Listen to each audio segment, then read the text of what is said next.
Independent grind powered by Tech 9. All right, we are here with Scotty Wu. We appreciate you coming in here. This is our first non-strange artist in the building coming in to do an interview. We appreciate you stopping by. Appreciate you guys having me by, man. Shouts out Indyground. A little more formal than the last time we met. On the streets in Westport. Definitely. I actually kind of like that one though. It was we very had the guerrilla. whole crew. Yeah. Had the Indyground. I can't say it. Fuck. I said this. I fucked it up like 3 times in our live show. Indyground. I want to say indie grind every time. Too much of the same thing. So you just dropped your project, your rap project. Yeah, I just dropped mixtape. Mixtape. Yeah. You've been getting good reception on that. Yeah, getting pretty good feedback. I got I know we're in the past, this will be in the future, but I got my show tonight. Okay. For that at a mini bar, so that'll be looking cool. Forward to it. How long did that project take to put together? Well, I had dropped my album in 2016, so I had just been working on just whatever you kind of been working on. This is what was kind of been on. Like throwaways, just like freestyles, original. Is there a big difference between what was on your album, what's on this? Oh yeah, this is a lot more like fun, I think, and not as serious taken compared to what I did on my album. Was the album like you almost kind of proving something, or like was that just your best work at the time that you had? It was my first vocal project. Okay. So like I've been making beats for 10 years, and when I signed with Indyground, originally I just signed on as like a support role, so DJ and producing. Yeah. And just being around the artists I had been around kind of inspired me to just start writing and stuff. So it was more serious and more time spent. Okay. I think. Take us back to like you making beats. That was obviously the first thing that you started doing. Yeah. So I had just got out of college. Wasn't really a thing for me. So where'd you go? Benedictine. Okay. In Atchison, Kansas. If people don't know, you're from Kansas City. Yeah, I'm from so this is Kansas side. Yeah. Yeah. So just started making beats from there. Was really inspired by like down south because Houston was really popping at the time. So like Mike Jones and Slim Thug and everybody was coming out. So I was doing a lot of screwed hooks and real slow, bassy stuff. Yeah. But it's developed a lot from then. Did you know how to like play music at all before you made beats, or? Just slightly, not really. Yeah. Just had to figure it all out on my own type of thing. Cool. But what program you started using? Fruity Loops. That Still was what I use, yeah. Okay. Yeah, I've heard a lot of people. We talked to Hollywood JB the other day, and he was saying that like he started on Fruity Loops and then eventually got into Logic, and now he's like just back and forth between both of them. He started on like the free trial version of Fruity Loops. Yeah, I think everybody started on the free trial version. I started on the free trial version. Or people started on like the PlayStation game where you could like make beats on that shit. Oh yeah, Music Generator? Yeah. MTV, yeah. Technically, okay, I guess that's the first time I made a beat that on. may be before my time. Yeah, I never got into that. It was all right. It's kind of cheesy. That, and if then you look back at it I'm now. waiting for someone to admit, because I know like from the people that we've talked to, I know someone's gonna come out and be like, "Yeah, I just downloaded this app like on my phone, and like that's how I got into it." I met a guy in Topeka. He was like, "Hey man, you heard some beats I made?" And I was like, "Yeah, let me see them things." And he like pulled his phone out, and I was staring at it because you could see like the beat tracked out and waved down. He's like, "Yeah, I make all my beats on my phone," and I'm like, "Wow." Didn't like not Daft Punk, maybe somebody like that made a whole album on like on their iPad. That sounds so familiar. Maybe was it Gorillaz? Maybe the Gorillaz. Sounds I think like it was something Gorillaz did did something. They did like only beats, like from a small project. Yeah, it was like not like a huge thing at all, but it was like we just fucked around and made beats on our iPad. I wish I feel had. Like I remember that. Yeah. I wish I had the app name of it, but I used to have this beat app. And like I used to do like a little bit of production too back in the days, but I would mix on it because it had like some presets that I liked. So like I would record in like Logic or whatever I was doing at the time. I think like Studio One or maybe even Audacity or something, and I would transfer it to my iPad because the way that it was just set up, like the way that the plugins were and the presets for me were, I was just like, this is what I need. Yeah, like, it's I all need about, it on my. All about comfortability. Yeah, you know? it doesn't really matter. I got a new these days. phone the other night. This is totally random. I got a new phone the other night. And I was just like fucking around and I was like, oh, they got GarageBand on here and you can like make beats and you can like bring in shit and like sample it. And I was like trying to do it and I have no idea what I was doing. I like put 2 songs together and it did not mesh and I was like, I don't know what I'm doing. Yeah. So that's how I knew I wasn't meant to be a producer. Garage bands. weird. So take us through like maybe like your first, I don't know, what was something that first happened to you and like making beats that you're like, all right, like I want to keep doing this, you know? Oh man, What were some of your achievements early on? some of my early achievements, like I had produced a song on like one of my favorite Texas artists' album that came out in 2008, I think. It was Tum Tum from Dallas. Yeah. So he dropped 2009, which was like his big like project. His bigger like line of projects were like called 10,000 and whatever year. Right. So like that was his big one, and it like got best mixtape or album at the Southern Entertainment Awards that year too. So like that was kind of cool. Mm-hmm. Kind of like made me feel like I was kind of doing the right Yeah. thing as far as like production, and then Yeah, you kind of have to have those little things to like keep you going, little you know, goals and little things and whatnot. get you going on. Mhm. So you're making beats. You're obviously becoming bigger, like in the KC scene. I'm Mhm. sure. When does like Indyground? It's like still struggle on saying it. When do they kind of like come into the picture? That was in 2015. Okay, so I somewhat had recent. reached out to them just because I wanted to like produce, because been like good friends with one of the members that was with the label, and we went to school together and whatnot. So like I seen how he developed as an artist with them. So like I just wanted to produce at that time for them, Mm-hmm. and so like that's how we kind of got into talks and whatnot. Did you want to be a part of like something? Like, was that ever? Oh yeah, it was kind of like a I think that was collective? kind of the thing. You know, it's you can only do so much solo. I feel like. Mhm. It's just nice to How have good often people are you around guys like working together? Like, I guess for the new tape, like, were they influencing you at all? Is it just you just pick up things naturally? Like, how's that collaborative process work? I feel like the album was more like that. Mm-hmm. Was influenced by the people around me, and the mixtape was more like me, freedom, just kind of doing. What you wanted to Yeah, do? because I kind of venture into like the genre of like nerdcore, Mm-hmm. which is like rappers who rap about anime and video games references type stuff like that. So I reference things like that, but I still do like kind of like what you're used to, hip hop and rap Right. music, you know? Yeah, I was listening to Wu God, and like I like hear like I don't know if it's 80s or if it's like 90s like computer electronic like influence Mhm. and kind of like that 80s sounding, like kind of throwing it back to like not like disco, but just Mhm. kind of in that realm of just being That's dope. different. And I don't know, I really like Delta, like the whole vibe on Wu God and everything. So Indyground, they're building. Did you know? Was there anything else in Kansas City popping off that you were like looking at the time, or was that just really what you were fucking with? And Really, they were like, at the time and even now, like as far as with like just local hip hop, they do a lot of good work as far as local show and showcasing, like by far the best. Mhm. And that's not even like a biased opinion. Even at that time, I noticed like because they were doing shows like Midwest Got Next and everything like that. And, I mean, I've seen like so many like great artists that were not seen come up through that Mhm. and kind of make a name through themselves through Right. these showcases that they were putting on. just kind of So- like the respect that and you I went build to a up with lot of them. these because, you know, like, a lot of artists I would go support and just check them out when I was making beats, because I worked with a lot of people like the Yeah. Abnorm and Dutch and JL, Joey, like all of them back in the day. I've made beats for them. So. Yeah, it's kind of cool to see them funnel through all that and Yeah, everything. really good for them. So whenever you reached out, did you reach out on like a producer type level, or Yeah, it was a producer Okay. tip originally when I like hit him up, and then I don't know, just started like writing and like just presented. 'Cause I was gonna do like production projects. The first official project I dropped with Indyground was the Happy Hour, and it was like all instrumental, Okay.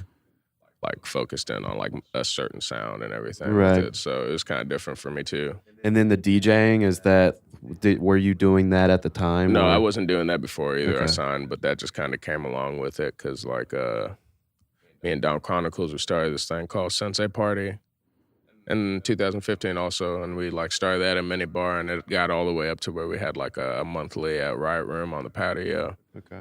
And like just with that, learning DJing through that, and just for fun, like started doing hip hop shows just because it's nice to have like an end bass guy. I think you're starting to see a lot of producers take on that role of Mhm. DJing because they Definitely. also, I think it's something that makes them worthy. Like I've seen a lot of guys like they hook up with the artist because through production and they're like making the beats, and the artist is just like, man, I can't really like, I want to continue working with you, but unless I'm putting out music, you don't really get that shine. So like, come be my DJ, and then we can kind of make it worth it. Because even like DJing now, you don't need to actually necessarily do it with a controller, because you know so many producers use their MPCs and all their machines, and they can just bring that and run someone's set with it and do live stuff. It's just or they bring their fucking now. laptop and just like match up everything. It's pretty crazy how it's kind of become its whole thing, but it's also just like a new like, it's just another job that needs to be done almost. Like That's know so how true. shit goes. I know, forget what show. Oh, it was the Rolling Loud Festival. It's like I was watching that, and they like have to, you know, they're switching artists all the time. And like you see the DJ always come up, and like you could tell which DJs were like friends with the artist or worked with the artist, because it was just so much smoother. You know, whenever they were like, play that hit or whatever, you know, like they knew what they were talking about. Whereas you could tell when they like were just bringing in DJs for people, because it was like They're like on their cell phone in the background. yeah, like they're like playing like one playlist like start to finish, and like that's kind of all they're doing. So that's cool to do all that. So how is that Go ahead. DJing sort of affected? Like, have you picked up things from that you've applied to your own production? I guess like how what's the carryover? Just like from hearing, DJing kind of helps me in a sense where like I'm putting a project together, because like I paid attention to BPMs, but I didn't pay attention like on a DJing sense, because like you need to know like when you're blending. that's basically like, all it is, really, isn't And it? like certain tempos, that there's certain like sweet spots for like hip hop and certain sounds and everything. So like that really helped me like as far as like making beats and deciding what I wanted to rap on, just to make the flow of things a little better. How has your production like evolved over time? Has it evolved more like into your way of producing, or you kind of like pick up trends here and there that you kind of like follow, or? I think you always have to somewhat stick to a sound of trends, but just be yourself. And I definitely have, I feel like I used to make like boom bap and stuff in 2009 when I did like my project with the Abnorm. And even around that time, I was real sample heavy, but now I'm steering away from it. Now I'm like super 808 heavy and like more, you know, trap influence. Abnorm drop his project recently yet? I don't think he dropped a new one yet. Okay, maybe that was somebody else that I was thinking of. The last project he dropped, I think, was with Greg Enemy. I think he dropped that music video is what he did or something. Yeah, the music video was the most recent thing he did. Yeah, I get so many of those guys confused. Like, they're all like so on the come up. And it's just like there's a lot of people in Kansas City that are doing it now. Like, yeah, there's a lot, man. A lot of young cats. That scene's crazy over there with like Rory Fresco and like Detza and all of them. yeah. You got They're doing a Ignat. lot of things. Ignat just dropped his album. A lot of guys that have like a bunch of potential. It's just a matter of like sticking with it and keep on doing it. G So Watts true. just dropped a track. Yep, he just Today.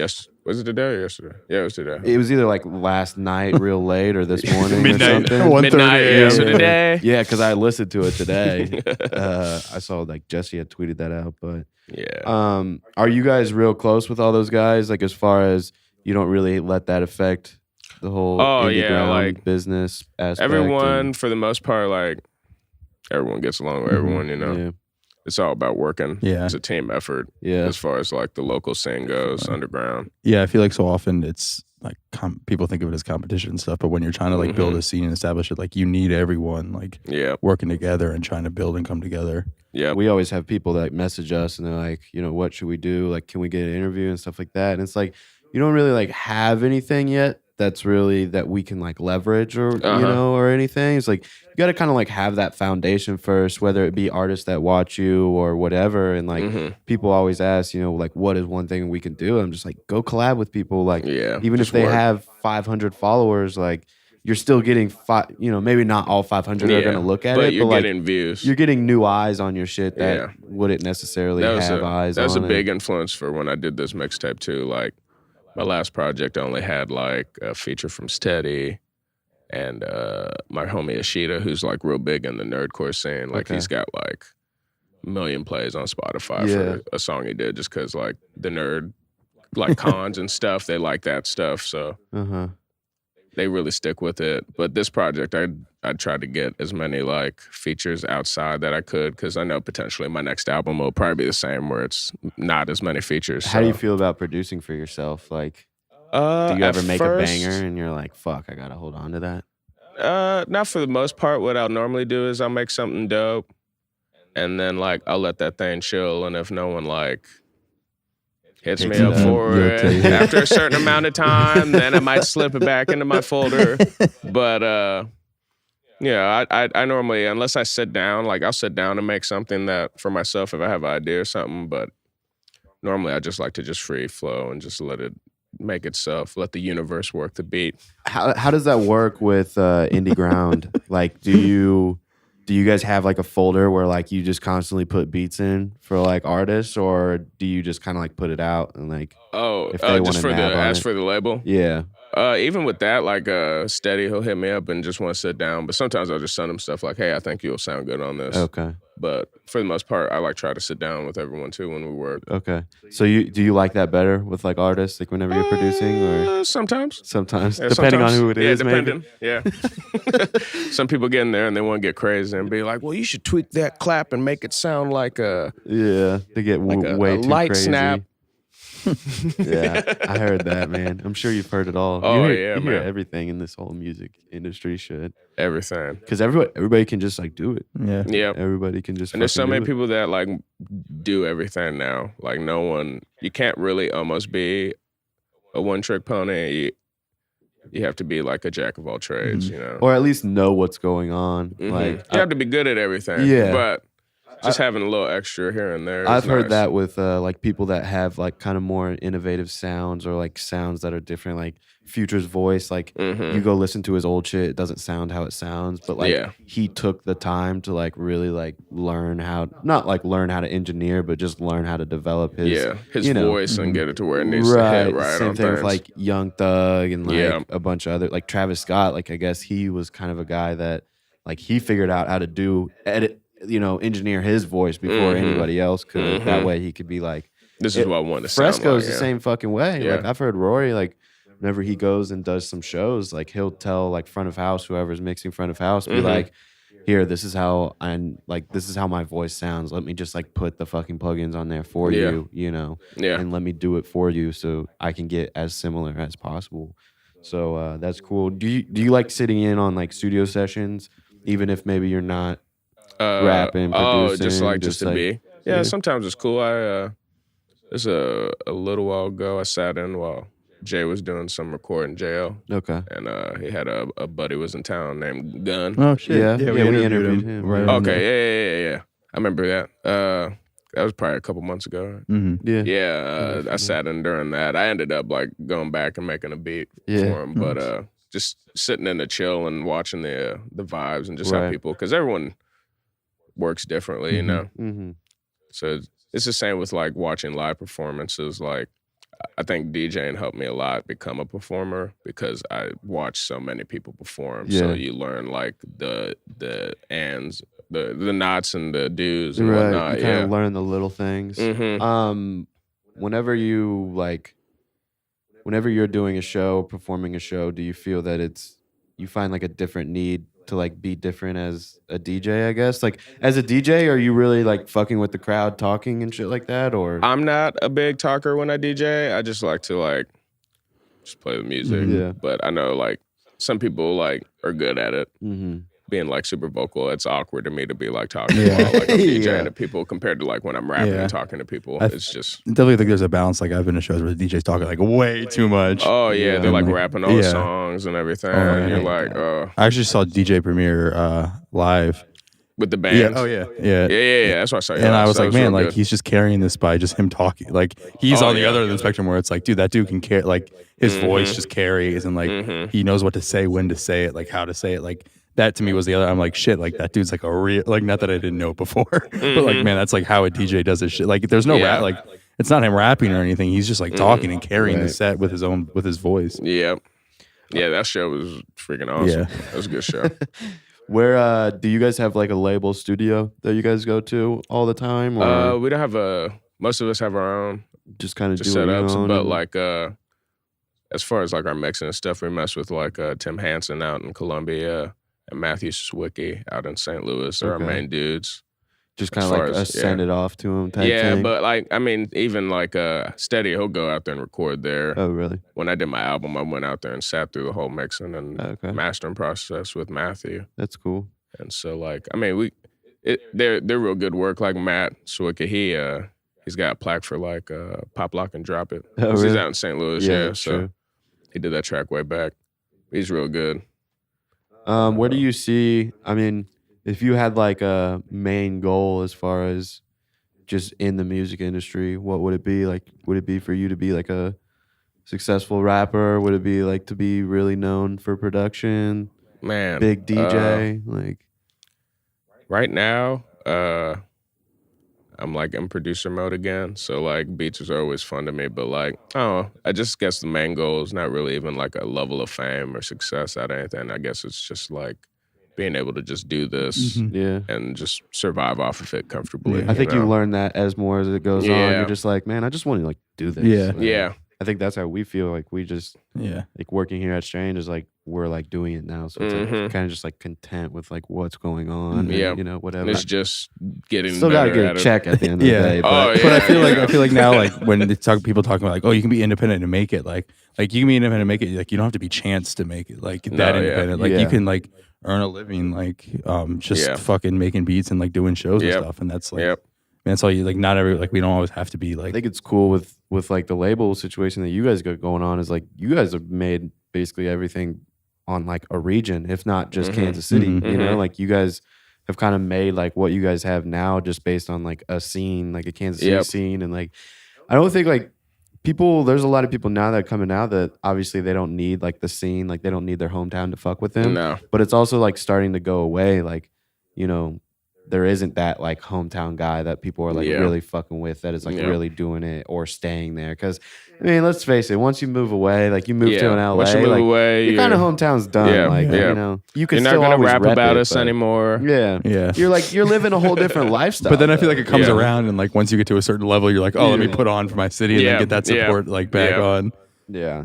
I mean, you're obviously gonna have the support if you make it big, and you know, or you're just a you know, still if you're a mid-level artist, but you had enough to move out to LA and do your thing out there, like I don't know, you're still moving away from what it is. So we talked to Joey Cool about that too. Like, man, you've been doing this for so long. Do you ever get like down and out and just like, man, you need to go somewhere else? Like, you know, do you ever feel like you need to move? And I don't know, like people say that they have those times like, where they felt like they should have moved, but you know. You stay here and you conquer. Sometimes I feel like they're looking at it wrong. You know? Yeah. I will say there's definitely more opportunities elsewhere. Oh, yeah. But there's also like, there's nobody really like running the scene here. I mean, you could say Tech, but like Tech and Strange is already on like such a different level that it's like, there's still room for everybody to have their own slice. And I think like when you move to LA, you sort of lose like, you don't get to run your own scene or build your own shit or do. Like you're already trying to join in a thing that's already established. You have to network if you go. Like you know, you have to build. You can't build your own shit. You got to already sort of fit into a mold that's there. Yeah, and there's just as many rappers there. That there's way more rappers. I'm sure there's more rappers in LA right now. I just saw recently you opened for Tech actually at Blue Note. What was that? What was that experience like for you? That was really fun. That's the first time I think I've had like supported a Strange artist, so that's like the big one. Yeah, I mean I've done shows with like Jay and them beforehand, but like Steady was opening and I was just DJing, but I got to do one of my album tracks on there. That's cool. During the set, so it was real cool. The fans are always so awesome with Strange and everything, so that was a great opportunity. And I really appreciated it. They really like the scene in general of just you know whatever's going on. Like if you're from Kansas City, like. You at a tech show, people are gonna fuck with you, you know, whether they've heard you or not. Oh yeah, you know? And that's a cool thing because you go a lot of places they won't. So there's a lot of the newer weird artists that they only want to hear, like you know. Yeah, no, I mean, and it's completely understandable at a time, but you know, I think Kansas City is such a close like knit, and it really isn't a competition anymore. I feel like it used to be kind of a competition based, but a few years ago, I feel like it would have been more competition-y. But I feel like everybody's pretty much like working together, you know. I think people see the end goal now. Like I think with like G and like what he did and then kind of like what happened to him as far as like not falling off, but like he just took a back seat. Mm-hmm. You know, like he got like the Kendrick feature and like he was like really doing this uproar, like had everybody heading fucking in the with right him. way. Yeah, and then it's like he kind of took a back seat to like kind of have some of these other guys get on, which, you know, good for him on doing that and whatever. That's cool. But I think everybody's kind of more at the point now where it's like, I even see it with Joey and JL. Like they're just like trying to help out and like they want Kansas City to be a thing just as much as like some nobody artist wants Kansas City to be a thing, you know? Because even though there's not like competition, there's still definitely like groups out there. Oh, yeah. So like, which is good. There's like everybody's working for each other, which is good. It's kind of like back to uniting it. I want to ask you about a venue, the 901 Tracy. Have you ever been there? That it's like a warehouse. Liberty? No, it's in the downtown? Yeah. Yes, I have been there. Yeah. Is that like a venue? What can we have any? You know anything about that? I don't know if that is a venue anymore. I haven't seen any It's shows. just a warehouse that we take over. It's I know they got like a lot of stuff downstairs, like videographers and all kinds of cool stuff going down there. But upstairs where the venue was, I've done like a couple things there, but I don't know if I haven't seen it. I was gonna say we need to like capitalize on that place. Like that needs to be the new place for all these like shows. But I don't know. I don't know if they have like the correct licensing. Like I don't know if they. I don't know. I haven't seen anything there in a while, so I don't think know the last show there was Project Pat that I'd heard of. Really? And it was like not that many people. Yeah, I remember we went to the one with Curtis Williams, Draco McCoy. Yeah, that one's pretty good, wasn't it? That was a good one. Yeah, it was good. And I know Rory had a real good one there too. Oh, really? Oh, yeah. It was a good big space. Yeah, I like it. You can fit a lot of people in there. Yeah, but for what it is. Yeah, I just don't know what they have. Yeah. Well, supposedly we were supposed to pay at the door, and we just walked right in. So, you know, it I don't happens. know what's going on. I do that all the time. Yeah, it's cool. Don't worry. It's like a house party almost. Yeah. Oh yeah. Right. Without like you can fuck the place up. If you Yeah. Probably. Well, that's why it's not being used anymore because Alec fucked it. It's a whole bunch of weed in that place. Just, oh yeah, just weed and cigarettes, just smoking in there. Hell yeah. Good for the lungs. The house party, that is. Well, tell us what you got coming up. Remind the people of the shows that aren't going to happen before this airs. This will probably air next week. So okay, I got a show coming up November 2nd in Columbia with Pink Caravan out of St. Louis. She's on the blog called Pigeon and Plains. Pigeon and Plains. She just had a release on there called Vroom Vroom. It's a pretty dope song. So she's on the up and up. November 10th, I'm in Topeka at the Booby Trap. Deuce Alley's putting the show on. And then I'm trying to think. This November 25th, Steady P and DJ Moff at the Record Bar. I'll be on that one too. That'll be a real good one. And then Thanksgiving, I'm in Lawrence headlining at the Replay Lounge. So. Okay, that'd be cool. Those are all a mix between DJing and performing? All those are rap shows. Okay. I got a Halloween night. I'm DJing a rap show up at Riot Room. And that'll probably come after this. Is that where people can mostly see you at? Is the Riot Room? Yeah, you can catch me at the Riot Room a lot. I'm like always there DJing hip-hop shows and when I can, just DJing on the patio. But it's about to get real cold, so you probably won't see me DJing as much up there outside. But did you ever do anything at the Beaumont Club when it was open? Man, I hadn't. No. That was before I was doing They had like the stage best performance. sound. Yeah. They had like the best sound equipment in there. Got mad. I missed that. Yeah. Little era I of hate that time. it got shut down. Yeah. And it's just a space still just sitting Really? there. Nothing. Pretty sure. I don't think there's anything inside that. Yeah, building. it was a nice little place. I like that place a lot. Yeah. Been to a few rap shows there. In terms of music, you got anything? I know you just dropped a project, but you got anything else in the pipeline? I got a little nerdcore project I'm working on with my homie, The Epitome. He's with Nakama Music Group. And it's called Hennessy Hokage. Okay.